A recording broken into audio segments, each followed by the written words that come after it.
ഈ അഫ്ഗാനിസ്ഥാനിൽ മുമ്പ് സോവിയറ്റ് യൂണിയൻ ആയിരുന്നു അവരെ കയ്യേറിയിരുന്നത്.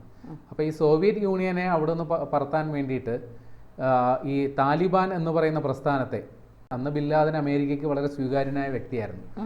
ഈ ബിൻ ലാദന് ആയുധങ്ങൾ എത്തിച്ചു കൊടുക്കുന്ന പരിപാടിയുടെ ഇടനിലക്കാരനായിട്ട് പ്രവർത്തിച്ചത് പാകിസ്ഥാനാണ്. ആ വകയിൽ പാകിസ്ഥാൻ കണ്ടമാനം അമേരിക്കയുടെ കയ്യിൽ നിന്ന് കാശും ആയുധവും അടിച്ചു മാറ്റി. അതൊരു വസ്തുതയാണ്. അങ്ങനെ അത് സംബന്ധിച്ചുള്ള അന്വേഷണ റിപ്പോർട്ടുകളൊക്കെ പുറത്തു വന്നിരുന്നു.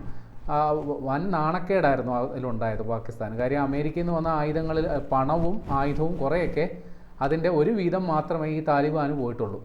അതിനുശേഷം പിന്നീട് ഈ ബിൻ ലാദനെ പിടിക്കാൻ വേണ്ടിയിട്ട് അമേരിക്ക വീണ്ടും അവിടെ വന്നല്ലോ. അപ്പോഴും പാകിസ്ഥാനുമായിട്ടായിരുന്നു അമേരിക്ക കൈകോർത്തത്. പക്ഷേ അമേരിക്കയ്ക്ക് പറ്റിയ ഏറ്റവും വലിയ അടി, ഈ അമേരിക്കയോടൊപ്പം നിൽക്കുന്നു എന്ന് പറഞ്ഞ പാകിസ്ഥാൻ അവസാനം ബിൻ ലാദന് തന്നെ അഭയം കൊടുത്തിട്ട് പാകിസ്ഥാനിലെ അബോത്താബാദിൽ നിന്നാണ് ബിൻ ലാദനെ പിടികൂടി വധിച്ചത് എന്നുള്ളത് പിന്നീടുള്ള ചരിത്രം. അപ്പോൾ ഇപ്പോൾ ചൈന തൊട്ടടുത്ത അയൽ രാജ്യം എന്ന നിലയിൽ, ഇന്ത്യയുടെ ശത്രുരാജ്യം എന്ന നിലയിൽ ചൈന വല്ലാണ്ടങ്ങ് പാകിസ്ഥാനെ സ്നേഹിക്കുന്നുണ്ട്. അതിന് ചൈനയ്ക്ക് ചൈനയുടേതായ ചില കാരണങ്ങൾ കൂടിയുണ്ട്. കാരണം പാകിസ്ഥാൻ്റെ കറാച്ചി തുറമുഖം ചൈനയെ സംബന്ധിച്ച് വളരെ ആകർഷകമായൊരു സംഗതിയാണ്.